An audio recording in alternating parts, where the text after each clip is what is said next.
Welcome to Half-Breeds Podcast. We're not here to find your spirit animal.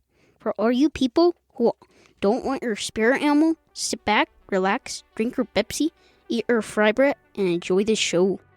Welcome back to another episode of Half-Breeds Podcast. In episode 21, When Leaving is Healing, we satted and chatted with Dr. Georgina Badoni.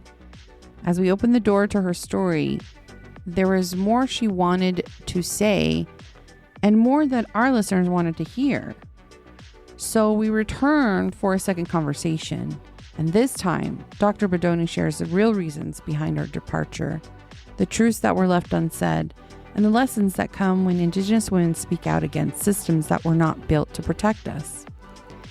We invite you to listen closely with respect as she shares her story in her own words.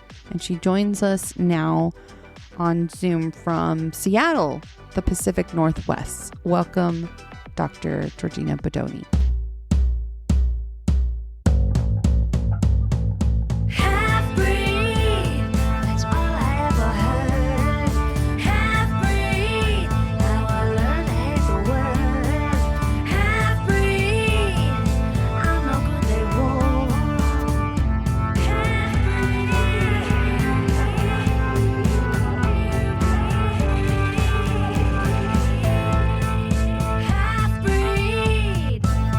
Back with Auntie Baddie. The Baddie is back. The one and only. The one and only Dr. Georgina Badoni is back to share more. There's more to say from when we left off. First of all, I just want to say a hiahat because of your interview to us, or you sharing your story.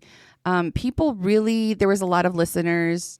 A lot of engagement. Yes. And your episode is actually probably our most popular one. So thank you for putting us out there. Yeah, we got the Badoni bump. It's probably all those Johns just being nosy. They want to know. Yeah. Oh, it's the Janin News. Everyone wants to know. Yes, Janin News. So obviously there were things left unsaid. So can you tell us in your own words, was there more to the real reasons why you left? Yeah. I've been gone out of New Mexico for gosh, 7-8 months now. Damn, it doesn't seem that long. Yeah, it flew by. Yeah, it flew by, and it's interesting because that time away, I immediately just started on with another position. But what I think I didn't share was the grieving process of what me leaving higher ed, me leaving academia, me leaving New Mexico State is I actually started the grieving process before that. Like probably the year before. There was a moment when I knew that I can't give to this institution, can't give to my department anymore, because it was such a divide that there's nothing that could repair those relationships, or also me being able to move forward in my career. Is that when you realized things were taking a turn kind of for the worse? Yeah, well, it was the beginning. It wasn't. It was.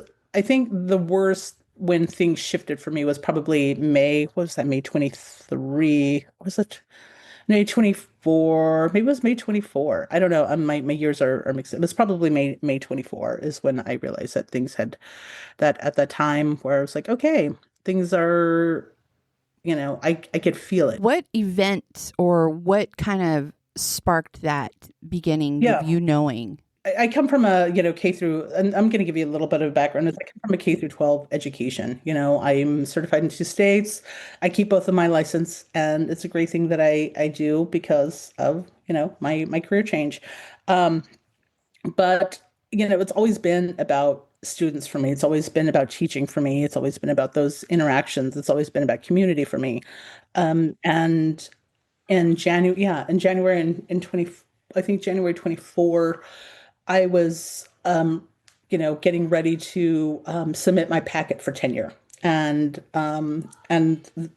tenure process is a collection of documents, a collection of work that you've done, and you write this big packet. It's called a packet, and you submit your dossier, and that's what you submit. It's just this collection of work, and you put it out to your department. They look at it, they give suggestions, they critique it, and they are to assist you in moving forward. And then that's submitted to the college, and then the college looks at it, and then it's really the provost or the president that sign off on it. And it's really this lens of what you have contributed to your institution, also to the larger, academic field. And at that point, um, there was things going on within, and again, I'm speaking from my experience. This is my experience only. I'm not speaking for anybody else, but my experience only, Yeah. that there was things that I was seeing and things that were going around me that I was just like, this doesn't feel great. Like this is starting to feel a little different. I don't know if I agree with this. Um, and and that was, internal, and I was seeing it, but I was feeling this like I just don't feel like I'm a part of this. And it became a little bit more evident. And at that point, I thought it was just me. But then there was these actions like not being a part of some things and not being a part of larger parts of events that were happening. And it was becoming a bigger gap. So was it like things like meetings? Could you There's say? meetings and there were initiatives, and it was brought to my attention that, hey, these things are happening without you. Where are you? Like, where are you? And where is your commitment? And where are you in leading this? And it's like it was almost like this, like it was a question. It was a question of what I can give, um, and what I'm willing to give out. And that's one of the things I think that women in higher ed and women in a tenured position or even going into it has to struggle with is, this, family life and, the career path, like, and how it has to be one or the other, or you have to always give up like some parts of it and, and commit to the other part of it. And my partner and I, my husband and I, we're both working professionals, and we have, two kids. One of them is in much need of, assistance and services, doctor's appointments, um, regular physician appointments, occupational therapy, speech therapy, all of that. There's some of those services provided through school, yes, but we also went to a charter school, so bus wasn't provided. So we agreed, okay, someone has to drop off the kids, but the other person is going to pick them up. Right. And so there was this scheduling that has to happen, and my commitment to what I was willing to give wasn't questioned. And sorry, but like, Indigenous motherhood is one of the things that I am an expert in and that I live. And And that you prioritize. yes, Yeah. and if it's going to be being a mother, I can't give that up. No. I'm a mother. Like, I'm committed to that. That's for life. Yeah. That's for life. And come on, like, duh.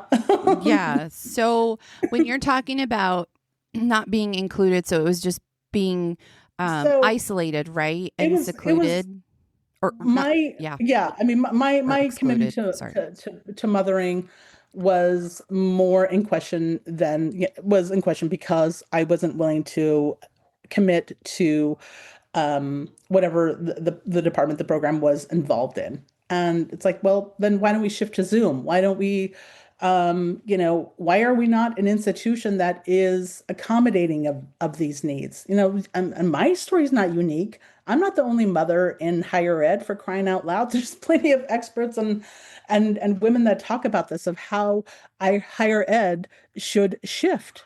Like, I don't know how many male professors struggle with this. And if they do, then please share it.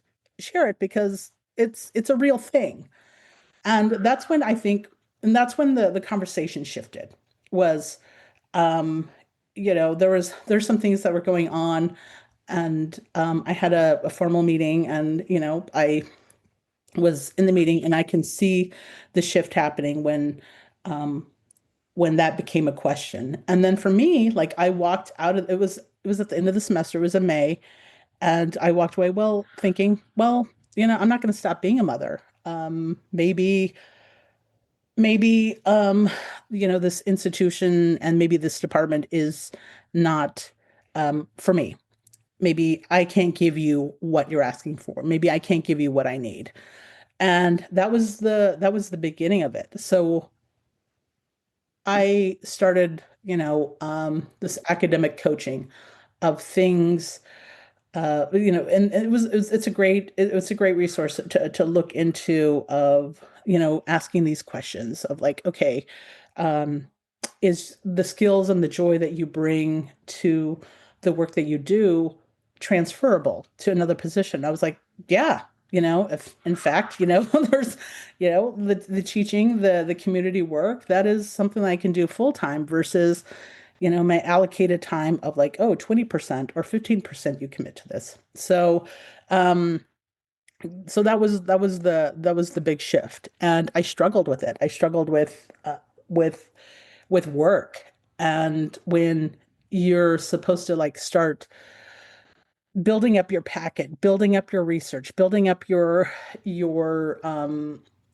work and publications and all of this, when you're supposed to build that up and you don't have you have your commitment to your department, your commitment to your work is in question, like that's not going to inspire anybody. That totally paralyzed me. In fact, all it did was shift my mindset to maybe I shouldn't be in higher ed. Maybe I shouldn't be here. Like it was stifling, and I couldn't create anything. I couldn't commit to anything, even invitations to collaborate or even to publish something was I couldn't bring myself forward because I it how can you commit um to your department if you don't believe in the work that they do or Right. don't or even the treatment. Yeah.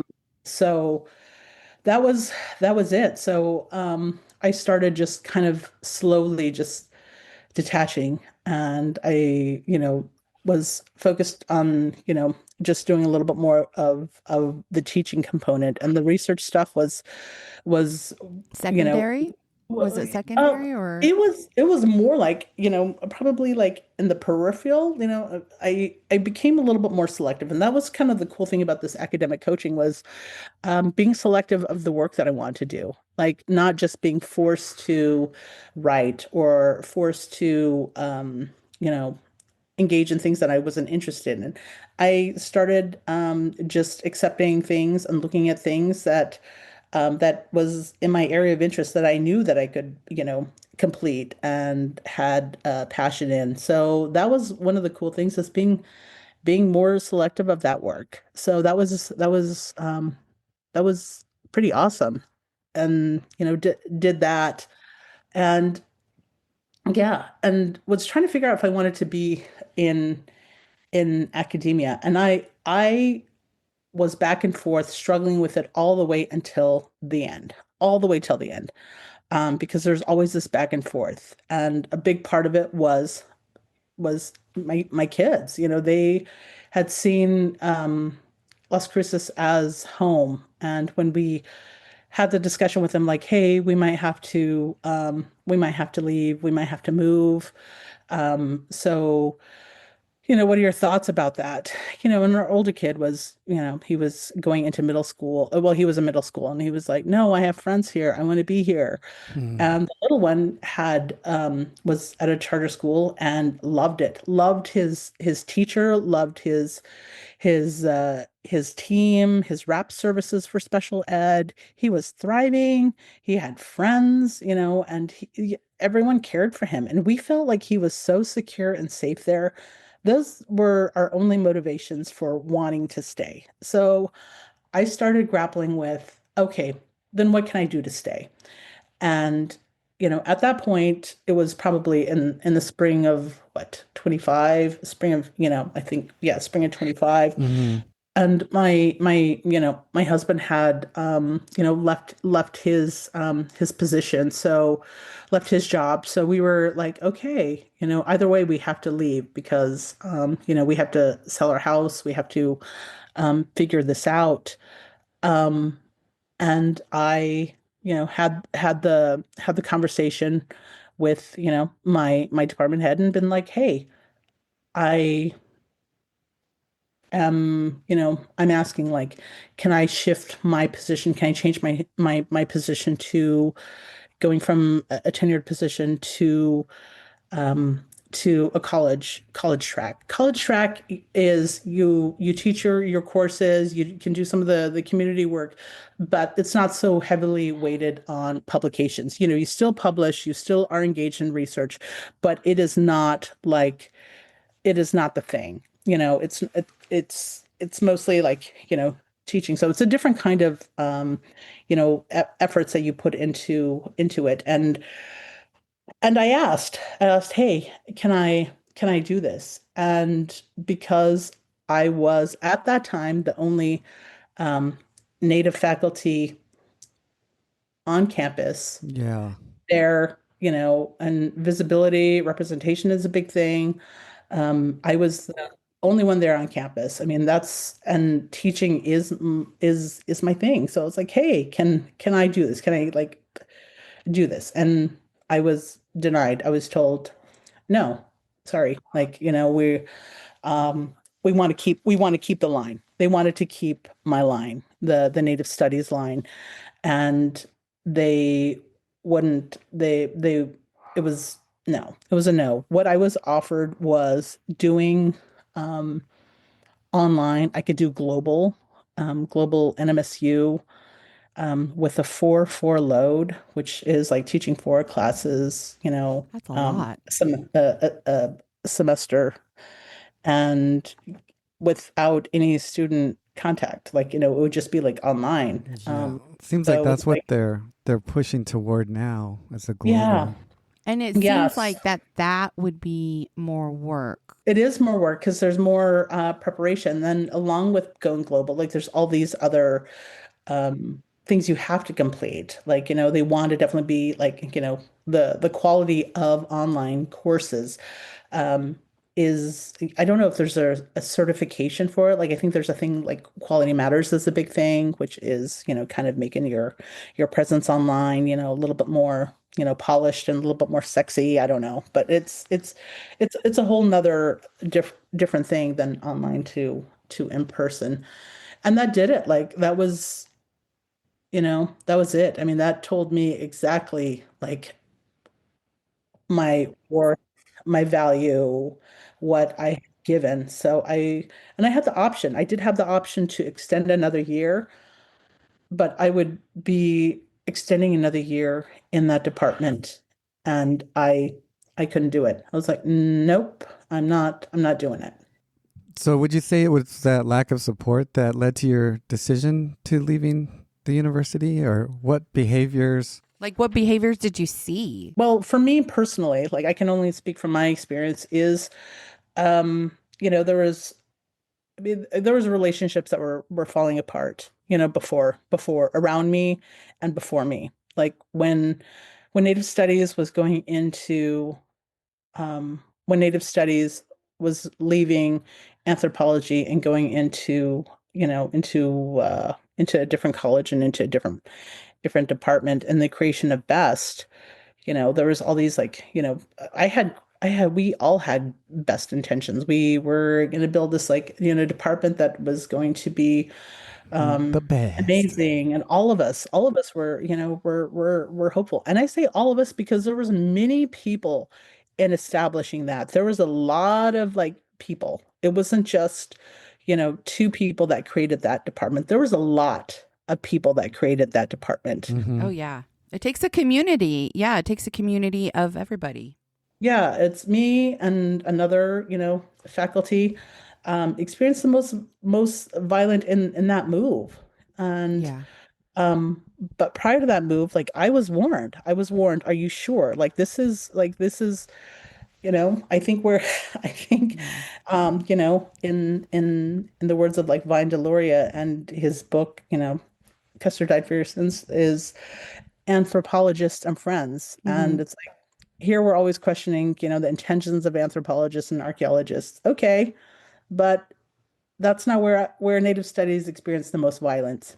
So it's actually um, probably the most people that were more supportive afterwards. And asking, reaching out, being like, "Hey, why don't you just come back with us? Like, come back, like, be back in our program." And it was, yeah. And you're And talking about best, right? no, I'm talking about like anthropology. I'm Oh, talking about anthropology. anthropology. Sorry. Yeah, anthropology. So, I was already warned ahead of time, just like the creation of it, like who was their involvement is not always met with the best intentions. And I was like, oh, okay. I'm like, oh no, not me. It's all good.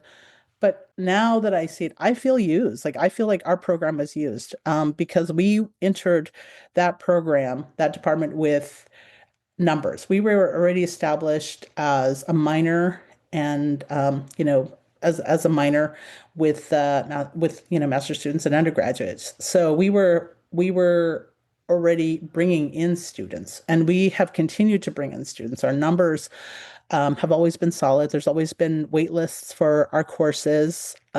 We were in relationships with, multiple departments. So when we joined up, we were the ones bringing in some of those numbers. We were the ones, and I say we like because also Dr. Joyce Garay was also this amazing professor with this great course, like, just this amazing course that she was bringing on in. And also the same thing.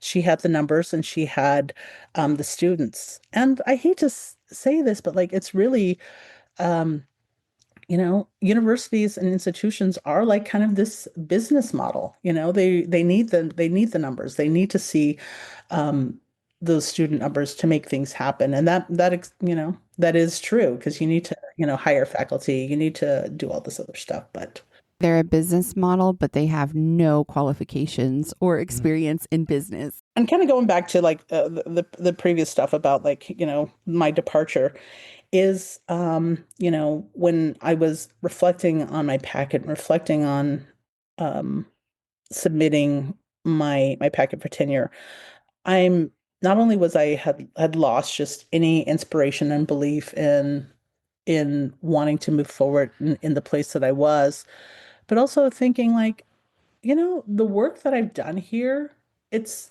it's valued by me and our community. And a lot of it was, some of the community work. Like, how do you explain community work to people who don't really understand like that value, So so and I'm saying like by non-native leaderships. So, what would you say your breaking point was, or the moment you knew? May 2024, that meeting. And this is one thing I will say to people is anytime when you go into a meeting, have it recorded. I have like lots of files of recording meetings, conversations, because I want to make it clear that I understand what is happening and being said. Because when there's like multiple levels of emotions, you know, things are said or things are can escalate or not. But for me it was that May, it was like when my commitment to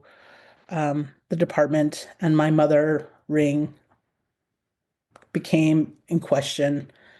That was it for me. Was this a meeting just with you and another person directly, or was it a group? Yes, it was just it was another person, and the meeting wasn't even related to that. It was about kind of like campus safety, but also our I think it was just like kind of just some other concerns that I had. That was it.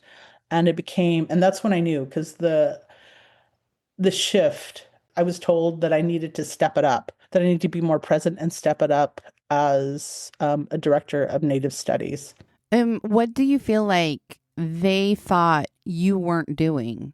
I don't know. Like, I don't know if it's because I didn't attend more meetings in person. I don't know if it's because of what, nothing specific.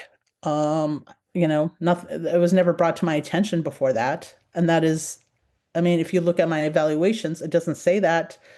Um, and if it had been a concern, then why not let me know before? Like, why just spring it on me when I'm asking about, um, you know, something else completely different? So, and I knew it. I left that meeting and said, okay, I heard you. And then I went home and I had a conversation with my husband and I was like, hey, this happened and I said, there's a shift, there's a change. And I knew it. The treatment of me after that was, just like any other, like it wasn't personal. It was just became a little bit more distant. And, that's when, the projects that were happening around us were, we weren't inclusive. We weren't included. We were included in part of the projects or part of the, and it's like, oh yeah, well, we emailed you. You didn't, or yeah, you could have asked, it just was like, oh, okay.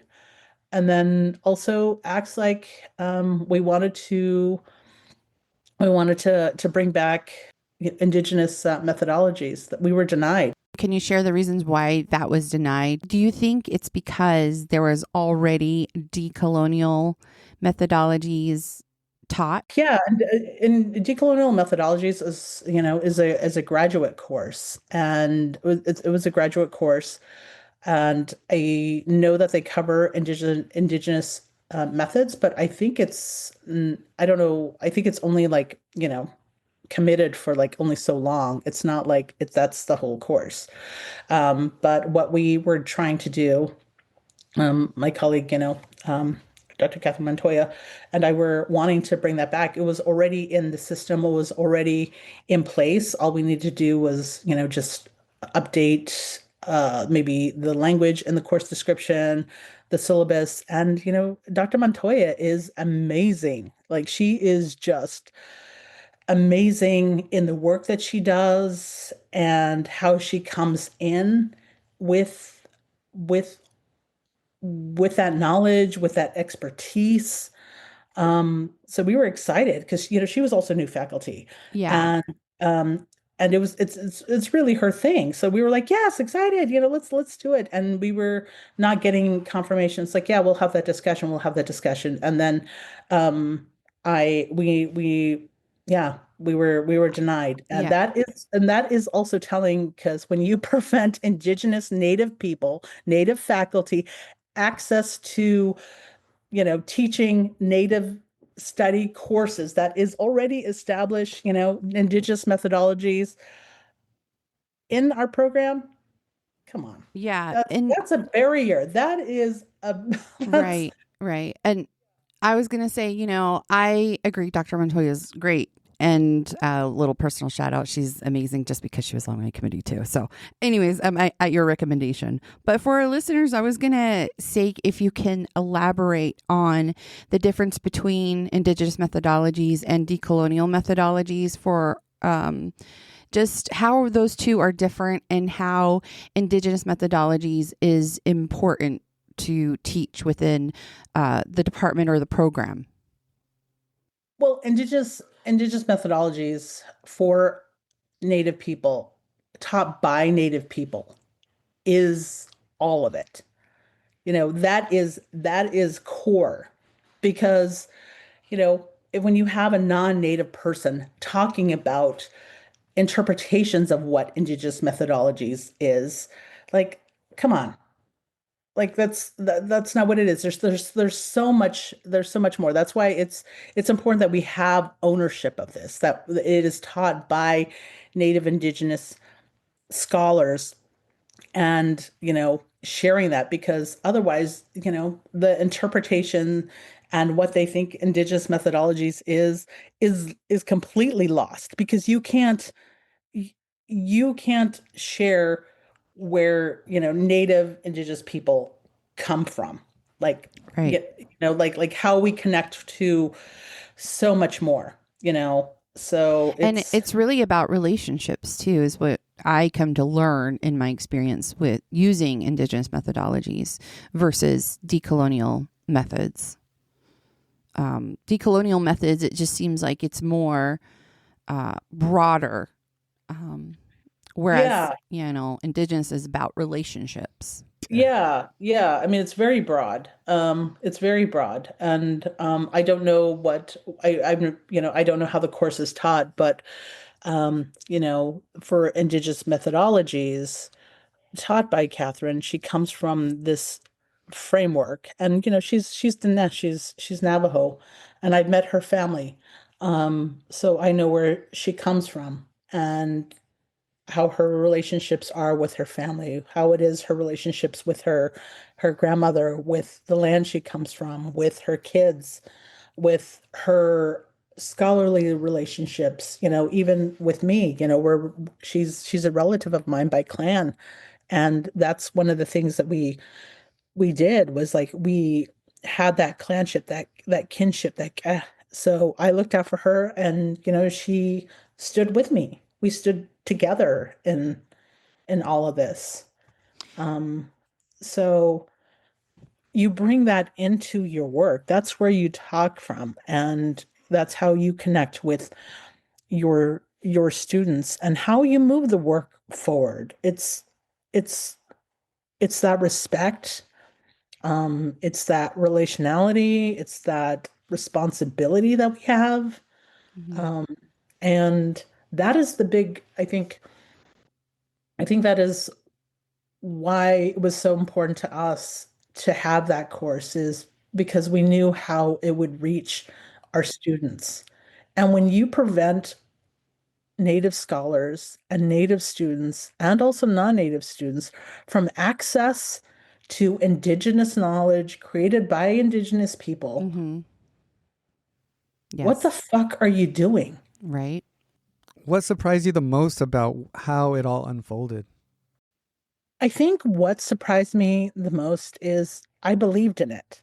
I believed the the work that we could do. I believe that, moving Native studies and building this department and my relationships with my colleagues and was going to lift our students and reach our students, and just the possibilities was was what I believed in. Yeah. And so And just being I let and down, right? Just being let well, down. it wasn't even being, it was let down, but it was also the treatment. It was the treatment of how we weren't a priority. How, and I'm not saying that, Native studies should have been like had all the attention, but like all of us, it wasn't just me. It was also um, Chicano studies. It was also, ethnic studies. It was all, all of us, like, could have worked, you know, collaboratively more. We could have, but it was just so fast paced in things. And I think that's also, where it could have been better, is like there was like, it was just like a fast go, and it was go, go, go, go, go, that we didn't slow down to, um, we didn't slow down. Like we didn't slow down. And all of us were going at different paces. Native studies was going at a different pace, and but it wasn't like we weren't checking with each other like where we were at until it was too late. Um, but that was surprising. Also, just the relationships were, and I'm not talking about just with my colleagues, Mm-hmm. but the larger community, how important that is. Like I miss students every day, and I miss cruises as well. Like, oh man, like it's probably mostly the food though, but no, no, like we got to a point where we were considering cruises home. My kids Yeah. loved it. I loved it. Um and um yeah, and our the kids of school community was a huge support. The relationships that we made around campus, for ourselves, was important. So that was all of a loss. We lost at that, and we were sad. We were sad to leave that. Um, but I think the surprising part of it is also just how, because I am grounded in that kinship and those relationships, that um that is still like, I still carry that with me and I still think about it. But other people don't, I'm sure. They probably have moved on, and that's great. How did people around you respond? Like, how did your colleagues respond when you talked about what was going on? Like, what was their response? And then were there any that like surprised you as far as like being on your side and then like trying to stay out of it? I think that happens a lot, probably, like whether it's institutions or, a regular daily job, is, you get to decide on your own who is going to stand with you and who is not, what they're willing to support, what they don't. Um, the the support that I got from colleagues and faculty was like, yeah, we know that it happens. It happens. It happens. I know someone who experienced it. I went through it myself. Oh yeah. Oh yeah. So, um, yeah, there's a lot of, solidarity in that, oh yeah, I've experienced, um, that too. And correct me if I'm wrong, but in seeing this unfold for you from an outsider's perspective, would you agree that there were some colleagues who just you thought were on your side and then all of a sudden decided, you know what, I'm just going to stay out of this, even though I know my influence could or power could be of an influence. We could save this. We could protect you. We could mentor you. I mean, would you say that you saw that too or felt that in any way? Perhaps, but I wasn't looking for that. Like, I mean, you know, faculty, colleagues are going to stand with you, you know, in multiple ways. Like, some faculties, just let me, talk it out and try to figure it out, and, offer some form of, suggestions or guidance. I wasn't looking for protection. I was not tenured. I was a junior. I was, junior faculty. I was also trying to figure out the system and how the game was played. And I'm not a good game player. Like, I don't, have, conversations of like, allyship or strategic plans behind people's back to get something that I want. That's not what I do. I don't even know how that is done, but I saw it happen all around me, and I'm like, oh, Quid pro quo. yeah. So, I wasn't looking for protection. Faculty will stand with you whether they want to or not, and which ways they want. And, there are people that align with individuals, and there are people that align with whomever they want to. They can believe, and they can, take sides. They can, do whatever they want to do, so that I wasn't looking for, any of that. I just was trying to just do my work and be in a place that I can be in, that I can go into work. And I think it's telling when you come to a parking lot and you're like, ugh, go in. Like, oh Yeah. my gosh. Yeah. Like, yeah. Feeling Or it's feeling kind of sick. yeah, yeah. And work shouldn't feel that way. It wouldn't always feel that way. What kind of responses did you get from leadership? Let's go to the top. What did they say about all this, or what'd you get? Nothing. Like, I didn't reach out. Like, again, like I wasn't looking to make my case to stay. And um yeah, I wasn't looking to do that. So, but there was, prior to the departure, there was processes that were put in place. We did try to remedy some of the situations that were going on, and it didn't work. In your experience while you were here, what did you notice of the community's response to all of this? Prior to leaving, like I did my departures and I did my goodbyes with people I wanted to be with, people that had been there for me from the beginning. American Indian programs, American Indian Center. We I attended their graduation event and was did that for the last time. And one of the first people that welcomed me was Michael Ray. He was there when for my job talk. He was there responding to me when I first landed in Las Cruces. Like I messaged him. I said, "Hey, where can I, get Some dinner? some fry bread. Yeah." I was like, "Hey, where's the place to get some Mexican food?" And then he gave me a Juarez. list. Just kidding.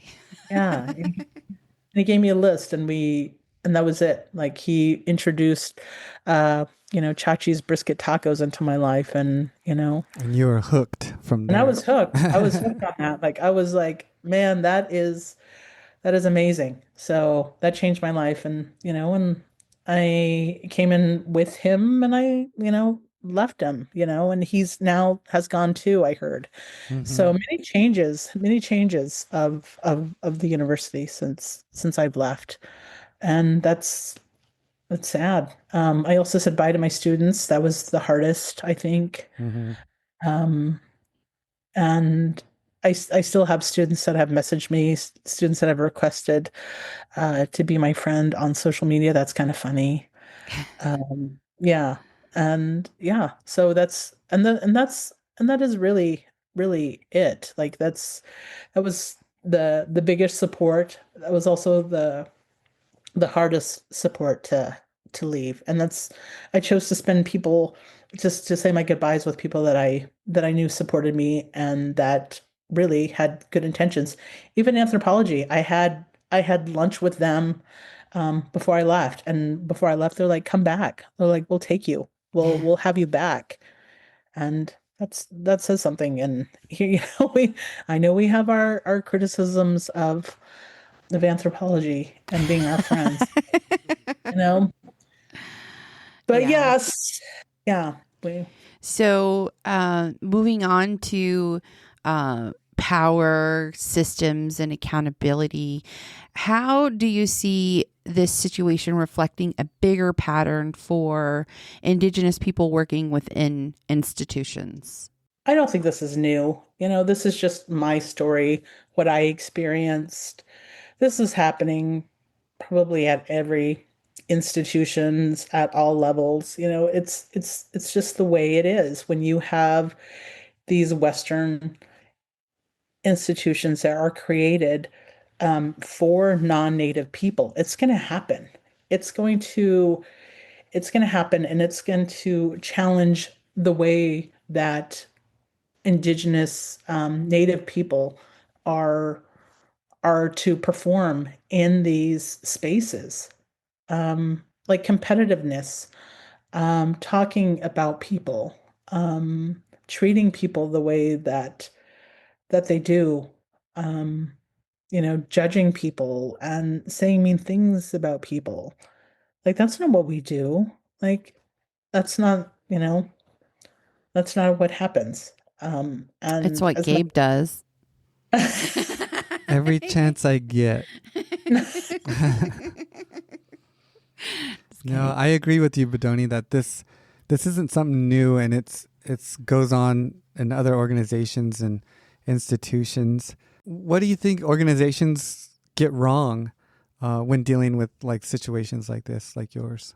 I think because it's such a pecking order, like there's alliances, there's also, fear, and people who are established, like, you've got like people that are like deans, and then you got full professors, you got associates, you've got assistants, you've got college level, you've got, Hmm.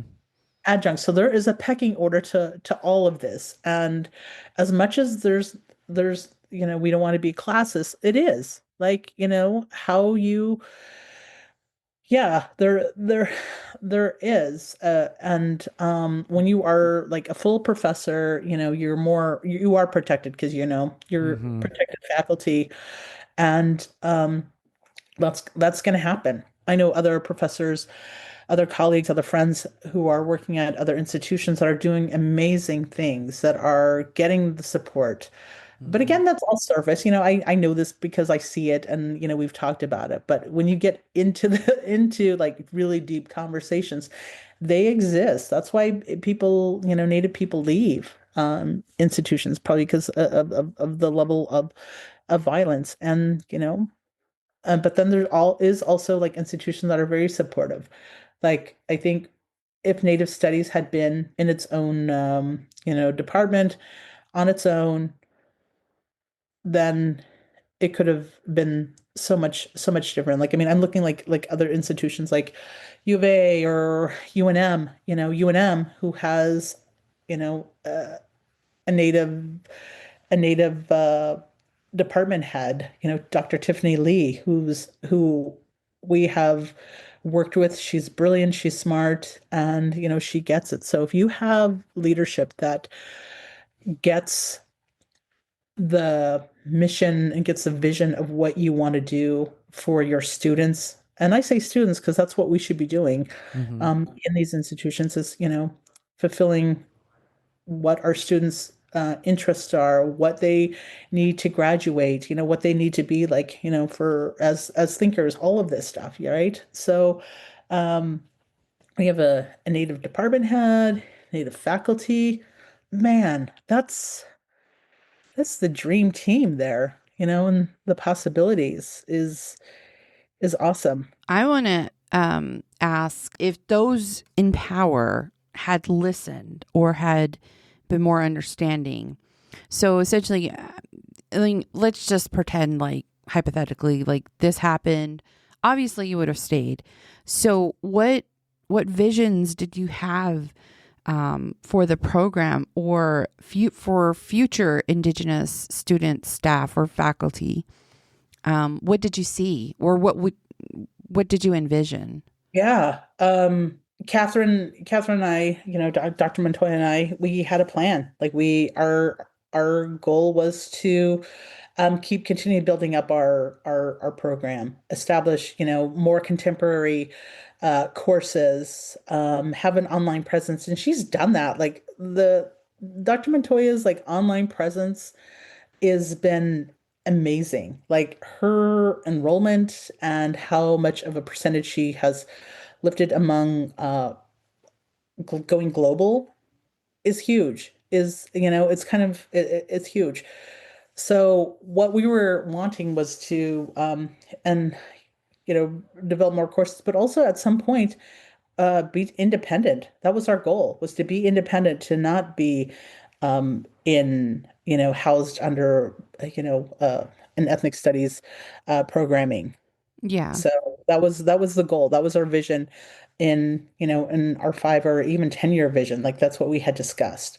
And we were in conversations of like, okay, how can we do this? And maybe getting an adjunct faculty. We were having all these amazing ideas, but then if you cannot simply provide us access to, Indigenous methodologies or courses that we rightfully, you know, could teach, um, that's we knew that was going to happen.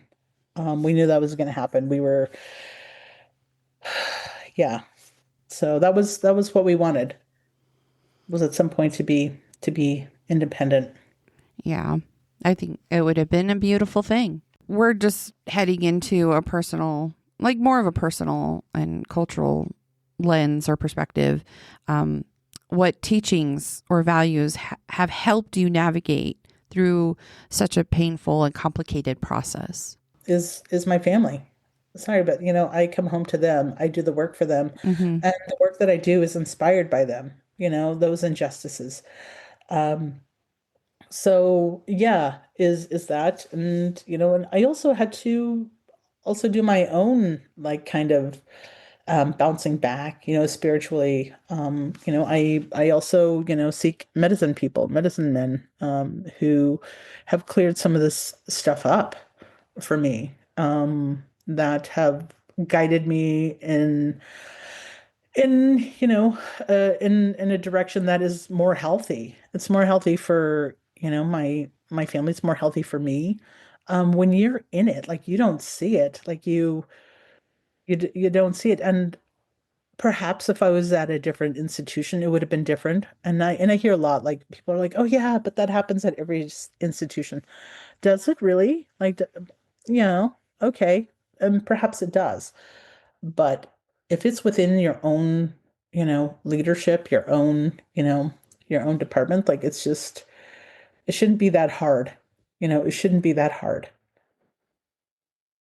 So, but yeah, but for my own healing, it's been a lot of relying on a lot of my family, and it really just, it was realizing like it's never going to be different because the treatment of you is always going to be that way. People are going to act how they think of you, and it was very clear. Mm-hmm. It was very clear. I was just going to ask about self-care and how you take care of yourself when speaking these truths and knowing the weight that it carries. Yeah, and like I said, I haven't revisited this since I left. Like I've been able to sleep at night. And that was like also realizing how unhealthy it is the schedule I was keeping. The schedule I was keeping when I was there is, work, in the morning, teach classes, being at the office until like, 3, and then having to go pick up, the kids because they don't have a bus, and then going home, and then, doing dinner. And then after they are in bed, I was working from like 9 o'clock until sometimes like, 1 in the morning. And then I'm up at, and then I'm up like 5:45. I wasn't getting much sleep. Um, that's yeah, that was not healthy. Having to, and the mental toll of like calculating, like if I do this, I should have done this. What Mm. if this happens?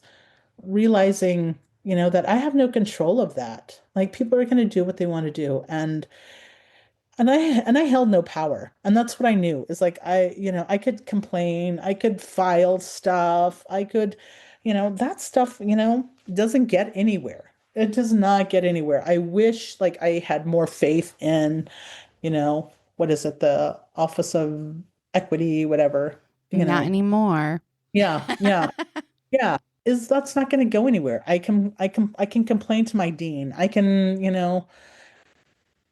try to, and I did all of that stuff and got nowhere. So, Yeah. that's, I yeah, realized HR is there just to protect the organization. it Yeah. is. That's the whole intention, is to protect the institution from, from lawsuits. And if you got a lawsuit, then hey, they'll pay it because that's what they do. But yeah, I mean, I knew going through that process that it just is not, it's not meant to protect faculty. It's not meant to protect the people that work there, or even the students, it's not. And that's just a harsh reality. But yeah, like what I do to protect myself, like, I'm becoming aware of when my brain needs to shut off for work, and not carrying that stuff, because like obsessing of like coulda, woulda, shouldas isn't healthy for, you know, your brain, your body, all of it. So, yeah.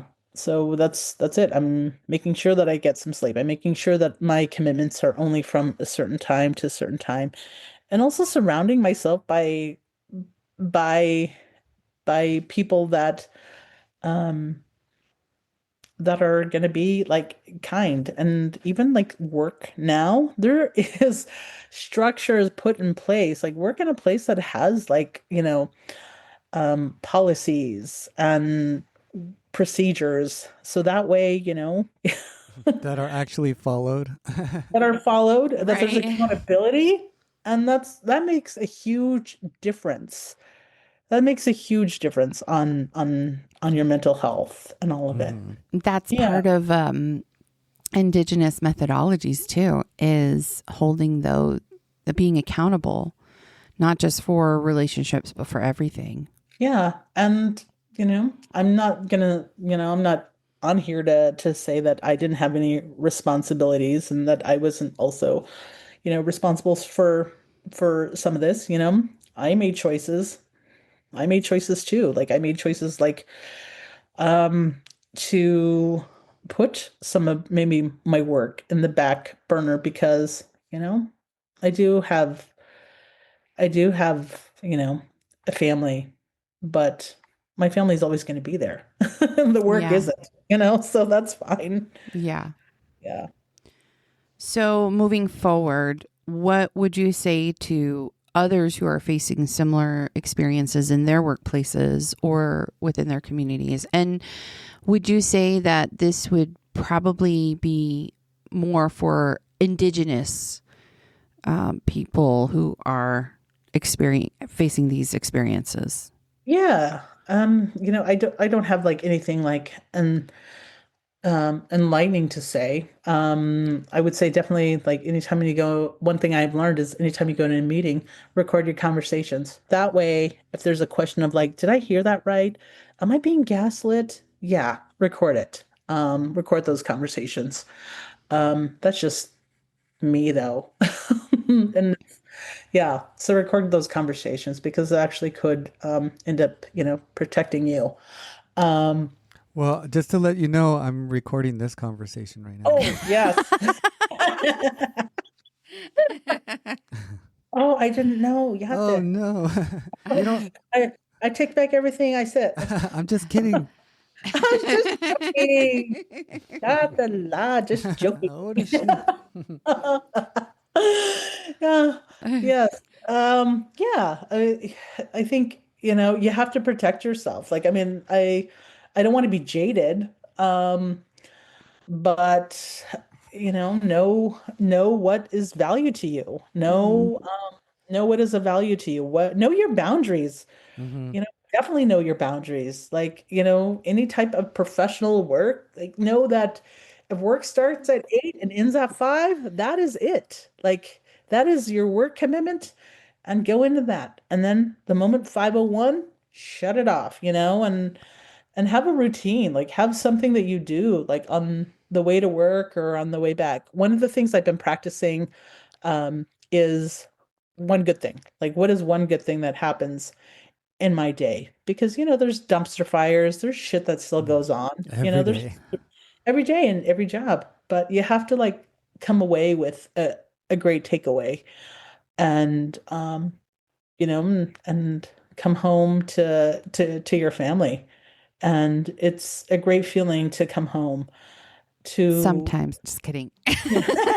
I mean, for me yesterday, I was like, holy shit, all the kids wanted my Wanted attention. mommy time. And Yeah. me too. I'm like, hey. Where's my mommy? I'm just like, give me 10 minutes. Damn. We're just so excited that you're If you, back. if you asked me a week ago during our house being hit by a stomach flu, I wasn't excited to come home. Oh no. Oh yeah, I was like, nope. I'm wearing a mask. I'm wearing rubber gloves. I'm walking around with a can of Lysol. I was like, I'm not getting it. I was like, I've got no interest in any of that. Sharing Don't though, do it. yeah, no way. Yep. And yeah, and it's boys, man. Like I live with a house full of boys. Me too. Well, Yeah, I've got and my that's cousin rough sister now. because if I'm gonna get sick, I want it to be like a clean toilet. Like, Right. but at some point in the day, I know I'm gonna sit in someone's pee. Ew. I know. That's being a boy mom.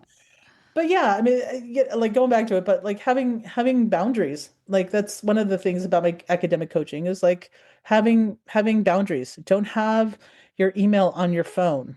Oh, that's a good idea. I do. Yeah, I do only too. take on projects that you want to take on. I'm still writing. Like I'm writing cool pieces that I want to write. So Mm. Nice.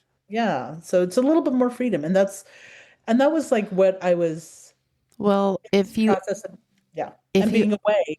I was gonna say, if you ever need a co-author, hello, I'm here to volunteer or Thank any you. projects. That's a no. Yeah. Yeah. Denied. uh, how can listeners stand with you or support change in their own spaces? Maybe like 2 or 3 years ago, I would have said, yeah, make sure you align with, and I guess I can still say that is like, make sure you align with people that you can trust and that have shown trust though. Like, I think um through this experiences, I mean, I wasn't looking for alignment. I wasn't looking for someone to, save me. I wasn't ever looking for that. I knew this was like a rogue thing that I was doing, Hmm. is choosing to exit and how I left. Um, so to the listeners, sorry it wasn't more juicy. There wasn't a scandal, Um, Not in the Navajo Times. no, no, nothing like that. Nothing like As time goes on and we sit here and reflect on the things that have transpired, we start to think like, oh, well, of course that happened because this is an institution and this is how it works. And of course they're going to do that. There's no like change happening within the institutions to protect Indigenous faculty, students, or staff. and they wonder why we don't have how they can't retain faculty, how they can't keep faculty, and how they can't keep Native students. We want to know. Well, I think you were a wonderful professor. Like when I took that class with you, I loved it. Now looking back, I wish I put more effort into taking the time, because your class was we did art. The art was really incorporated in that, and that's something that I never took time to just pause, and it's part of healing too. And I wish I did more of that, but I was too focused on what was expected of me as far as like other courses went.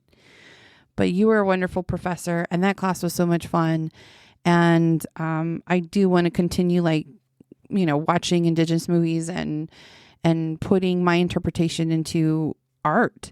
You really brought that out in a lot of students, and I really appreciate that about you. And it's really unfortunate that these institutions don't have professors like that that just shows like they really care about their students and their mental health and their well-being, and being able to engage with them and show them, our lives, our culture, from an Indigenous perspective. And it transformed learning. So first, I mean, of course, I wanted to praise you for that. And I just would like to hear more of what you would say. I know you said you were writing, but what's next for you, and what keeps you grounded in your purpose? Life changes. Like life changes, jobs come and go, students come and go, people come and go. Um, and at this point, like I am I welcome like the small stuff. Like it's not taking me, and I think that's probably also just just where I'm at like now in life, I've my dad's older, he's sick. Um yeah. So that's what matters to me is my family, making sure that um that I can spend the time with him, that his grandkids are able to see him, and that I'm able to come home and make educational changes that impact not only my kids directly, but also for Native kids and their, academic goals or even just their lives. Like it doesn't even have to be academic, is that being able to do that. And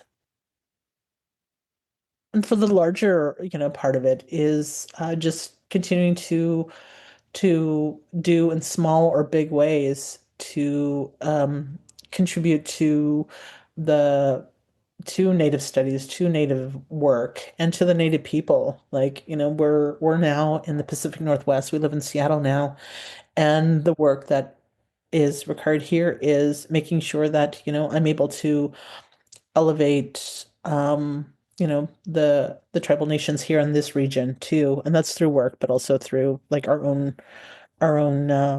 um personal practices and stuff. So yeah, so it's not a whole lot, I just, continue to, bless myself, make offerings, continue to pray, um, and hope that, there is change and some reflection. And that's what has been happening in this journey since I've left, is a lot of reflection.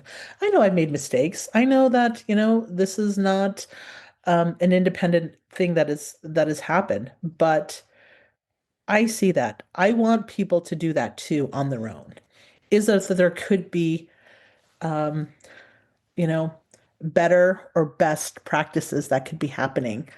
And I hope that that changes. I hope that changes for our students. I hope that changes for um, colleagues. I hope that changes for, the community, the Native community. How's life now in the Pacific Northwest? Heck, things are good, Seahawks are playing today, playoffs. Yep, The city those is the city is stupid. a vibe. It's amazing. I love it. Yeah, I mean, there is drawbacks, like it gets dark like super early. 4 o'clock, I'm like panicking, like, oh my gosh, I gotta go make dinner. It's almost bedtime, it's 4 o'clock and that happens. Our dog doesn't like it. She doesn't like stepping in wet grass to go to the bathroom. Yeah, and I realized when I got here, when the weather started changing, I'm like, why don't I have any socks? I'm like, where are all my socks? I had to buy socks because I'd realized that I had only been wearing like Birkenstocks or yeah. Yeah, or those low socks. I didn't have like any warm socks to wear for boots and stuff. So yeah, that was also a thing. But yeah, things are good, yeah. Good. Sleeping I'm sleeping at night and I'm, getting up in the morning, just, going to work and yeah. But Yeah, Livin. yeah, that's about all. But like it's been great to it's been nice to have surprises in this, because I think about maybe, oh gosh, when was that? Was it early December? Early December, I was at a book talk with Dr. Eve Ewing, um, and it was at the Seattle Library. And it was just like one of those days where you're just like, just one of those days. It's just one of them days. And the door opens, and it was Dr. Amanda Tachini, and I just lost my mind. She's like, hey, and she's just such a presence. But I threw my arms around her, and I think I even like kind of like teared up, because there are moments like where the universe just sends you stuff. And I really think that that's what that was. So, she rejuvenated me, inspired me, and she always just has some words like that just like stay with you, and you move on. So I'm waiting for, so I think the universe knows when you need something, is paying attention to some of those healing signs. And I just hope other people pay attention to those healing signs, because they need it. They need to listen. You need to listen. What? Yes. Not a lot. Don't Jai. be all jai. I know Michael Ray gave you the down low of where to eat around here in the Southwest, New Mexico. Where's your favorite places to eat there in Seattle? Here in Seattle, Seattle, of course, like does great burgers and pizza. Do not come here for the Mexican food because you're not going to find it. You're going to have to go outside the city for that. We Oh. have not found a spot. We think we only went out for Mexican once, and that was enough for us because it was like gooey cheese. Like I got a cheese enchilada, and it was on my mom's birthday. On my mom's birthday, we usually like do cheese enchiladas because it was like her thing. So I got this cheese enchilada and I, cut it and I was picking it up with my fork and it was just miles and miles of cheese. And I'm like, what in the world? I'm like, this is not like ooey gooey Mexican. I was like, no thanks. So that wasn't very good. But yeah, for foods, burgers and pizzas are really good here. We're gonna go to Dick's Burgers today because they have their burgers wrapped in blue and green foil. So we're gonna indulge in some, playoffs celebration and cheer. Go Hawks. Go Hawks, exactly. Yeah. Yeah. I love the city, that it's a sports city, that Yeah. it's this vibe, that it's this vibe among its people. Like, they're big on the Krakens, they're big on the Mariners. They The had a good year. Mariners. Yeah, Yeah. they had a good year. So that was great to see. I'm not much of an M's fan, but They need to people. bring the Supersonics back too. Yeah, get in line because there's a lot of people that are all about that. So, yep, we got the Hawks, the Kraken. I'm a Kraken fan. What else? Yeah, so it's great for that because it's a sports city. Traffic is always, I hear about that, oh and my I God. see it too. It's awful. It looks It's awful. I do not it's want to be in that. awful. It's awful and it feels awful, but it gives me time to listen to, my favorite podcast, Half breeds. yeah, half breeds, and then it's park predators after that. But yeah, so those are my two. Dang. In that order. Yeah. Yep. I was So I was gonna ask, have you ate at the Dick's Cafe here in Cruces? It's Burger Cafe. I've seen it and I remember another professor recommending it, but I never went. It's I disgusting. It's gross. My favorite Don't- spot is always Chala's. Oh, I miss Chala's. Like I dream of Chala's. Like I miss Chala's like you wouldn't believe. Like it's like it hurts my heart. So yeah, I mean maybe I should be pissed. Maybe I should be pissed more because like yeah, I miss students. I miss the community because we felt like we were there. Um, but man, the food, oh, it's just like the tacos. Oh man, that hurts my maybe I've been We'll just mail you some. maybe it's been blocking. Maybe that's what it is. It's my trigger. My maybe that's my trauma that I'm not wanting to admit. Well, thank you for sharing your extended version of what happened and how leaving eventually became your ceremony and healing. Yeah, just thank you. And I'm glad things are better for you out there. And we miss you terribly. Yep, we miss you. Same. And yeah, And I Gary miss and you. Emmett and Jackson. Yes. Yeah. Well, thank you. Yeah, And Princess Leia. oh man, isn't it? I know. And the I know. boys always talk about how she was doing her little episode to Jackson, our Jackson.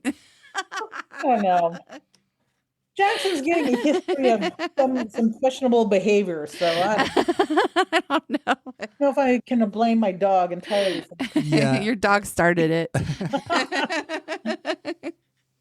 Yeah. Oh, Jackson. And his little wild face. So cute. Just wild. That's funny. So yeah, we miss you. And we can't wait to just see what happens, like in the future. I'm waiting for your book to come out. Just kidding. Jeanette. One day. It's going to be called Jeanette. That's all it's going to be. Yeah. At Fira's graduation and at my graduation, we kept looking up in the crowd and seeing if you're going to walk in. I know. Oh, I wish. I wish, but I had to teach a course that day. That's also one of the things is like, I'm still dabbling in a little bit of stuff on the outside, but mostly by choice. It's been nice. Yeah, it's been really good. So I think that's the big part of it is being selective of what I'm involved in now. And it feels good. But I also have you to thank for allowing me to vent during that time because I didn't want to walk. And you were like, do it, basically. Yeah. No, you listened and you empathized with me because you understood and it worked out. It just all worked out. Yeah, thank you for that. I was gonna because it was drag Gabe's her. fault. No, I was gonna drag her across the stage. Yeah. I don't blame you. I would have been supportive of that. Yeah. I was like, yell at Gabe. It's his fault. I'm like, I didn't even do anything. You're like, I'm just here. Yeah. No, Yeah, but that you're was not- helpful. Yeah. But you not doing anything is doing a thing. So So I can't even do it. Nothing. But yeah, we have a lot to thank you for. You've been truly an inspiration to not only us and a good mentor and a friend, but I'm sure to a lot of students and Indigenous students. well, within the community. same. I mean, not only guys were like, great students, but also just, really good friends. It was, and that is like the part of it is like, we built our own community in that space, and it feels like it's dismantled, and that's hard. That's hard when you say one thing and do another, like you don't see its impact on people's lives. Who was the better student, Fira or I? You guys, I didn't hear that. You're breaking up. I said. He said that I was the better student. Yeah. But I remember coming home the first day from my class with Gabe, and I was like, Gary, there's this guy that speaks like better Navajo than And most Gary got all Navajo. jealous. And I'm No, I was like, kidding.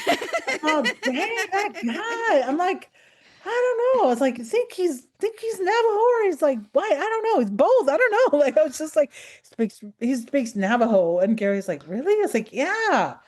I thought, hey, Professor Badoni, do you got lots of homeworks that you give out? You're like, what? What are you saying to me? Yeah. Oh my God. Yeah. So I got it. And then you got an A for that, for your accent. Yeah. For my A Sanders for accent. My Sanders accent. Did Gabe introduce himself? Did you introduce yourself in Navajo when you? Of course I did. I do You that. did. I do You that did. in all my classes, even my business classes. I'll get up and do that because I Nice. want to get in that practice. You And everyone should. looks at me like, they're like, sit down. You savage. You're Just like, kidding. you're like, wait, I'm related. I'm Biligana too. So I can't make out with them because they're Biligana too. We're related. We're related. I'm only. No, I agree. Gabe is the better student. I think you're the better student. No, you're the better student. You're more outgoing. I keep Like- raising my hand and Badoni would roll her eyes like, "Ugh, what? I'm all, did I? Did I? Oh yeah, sorry. Oh yeah, sorry about that. I think when somebody said something questionable, I would look at you Georgina, and just be like, oh my God. You're like, what face is she gonna make? Like, what are they talking about? Why are they saying this? Well, in class, Badoni would cover a lot of like heavy subjects, and I would see some of my classmates like Be uncomfortable. or just like freak out. Like, Yeah, what? I think in our class, somebody like during a movie, somebody wheeled out. She just left. Wheeled out? Well, she was in a wheelchair. I don't mean to be mean, but I thought you meant she was like on an office chair and rolled out like.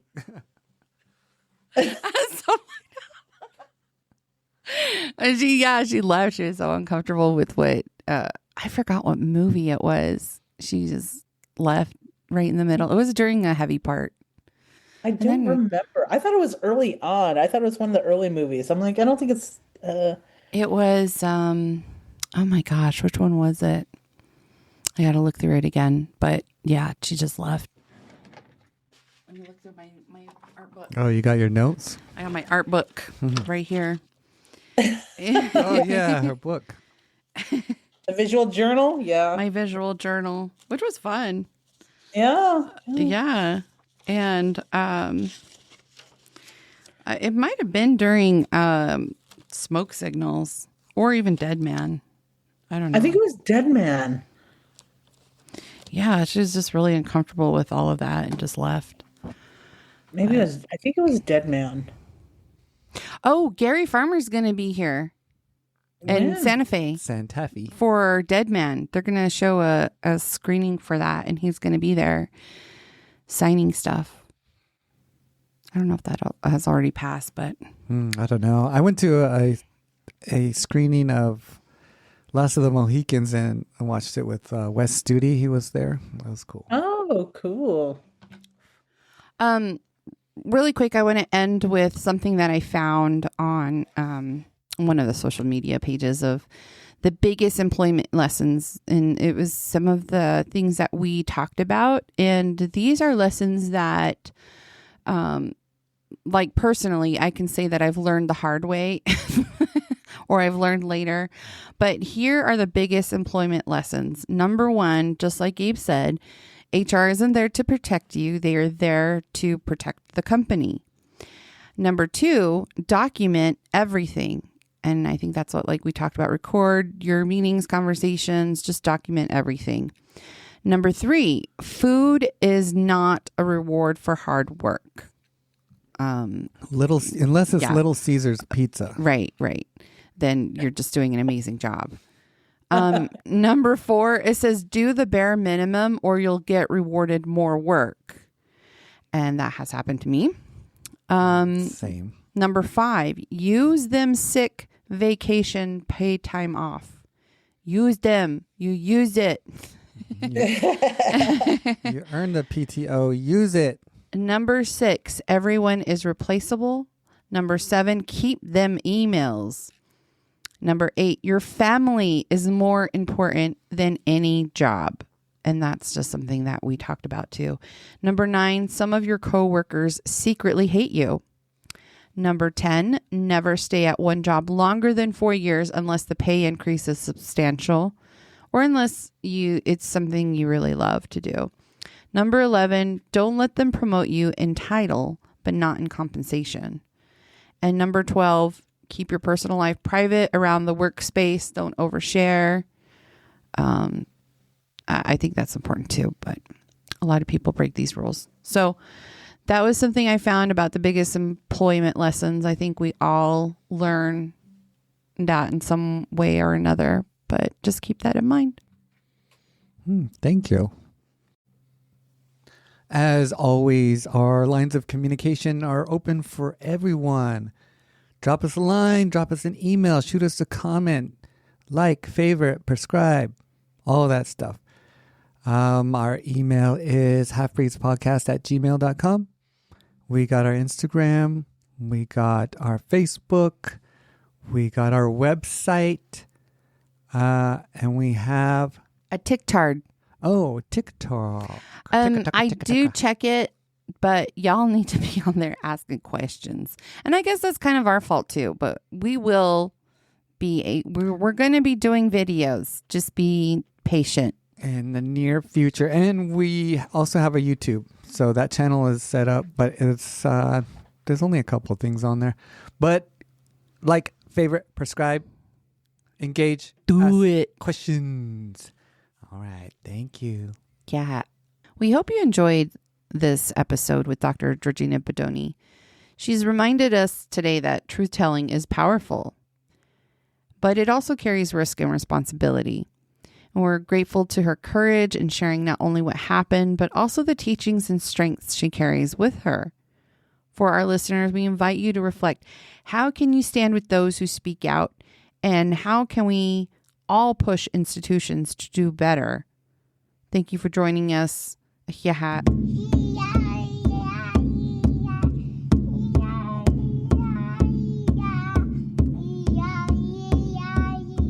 Hey, Badoni, are you there? I am.